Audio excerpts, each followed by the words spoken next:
Good morning. Today is day 7 of our 7 days of prayer. So we've made it to our last day, but stay strong.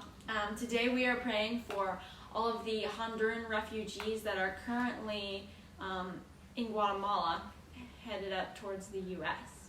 Yeah, we chose this topic just because it was something relevant to what was around here, but we also wanted to pray for something outside of our own ministry, outside of just us, and really open our eyes up to issues around the world. I'm not totally aware of everything that's going on, but the short of it is this. About 3 weeks ago, 9,000 Honduran refugees decided they were going to go to the U.S. and they picked up and just started walking to the U.S. Sounds crazy. It's actually happened before, happened last year. They actually walked right past where we are here in Zacapa, Guatemala.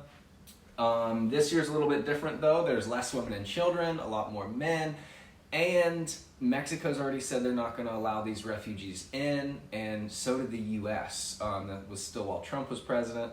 I know people have different views on what we should be doing with our borders and stuff like that, but I just want us to focus on the issue, which is most of these people are leaving their country because there's no work.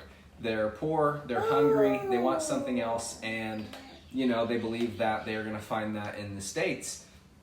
But it doesn't even matter if they think they can find it there or not. They're not allowed in. It's actually gotten pretty violent because we know, the Guatemalan government knows what's going to happen is all these Hondurans are just going to end up staying here in Guatemala. So that increases our poor population, and increases issues within our larger cities, which is already higher crime and everything. So really, I know I'm saying a whole lot, but really I just want us to pray for the issues of the world, right? Scripture says there's always going to be the needy among us. There's always going to be the poor among us. This is just kind of the reality of the world. I know most of us live pretty comfortably, but most of the world doesn't. Rachel and I are blessed even here in Guatemala with what we have in our home, which is significantly less than what we had in the States. But people out here have even less. No AC, no fans, no great ventilation in the house, not a stove, not a fridge, and the list kind of goes on. Well, these Hondurans are in the same position. No home, no nothing, and now they're stuck in Guatemala City. There's a lot of police brutality.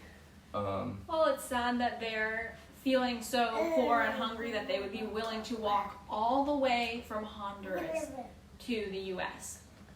Miles and miles and miles. It's sad that they're that desperate. Yeah.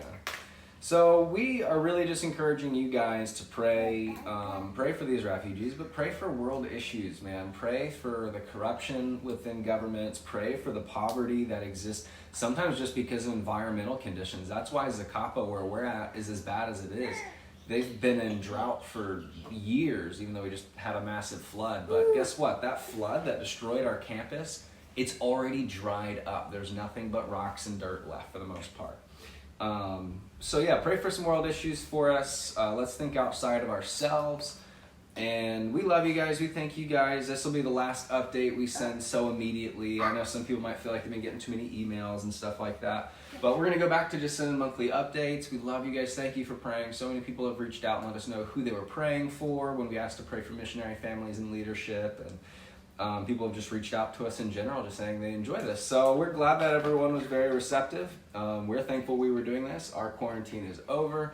We are getting back to ministry here in the next few days. So expect to hear a monthly update.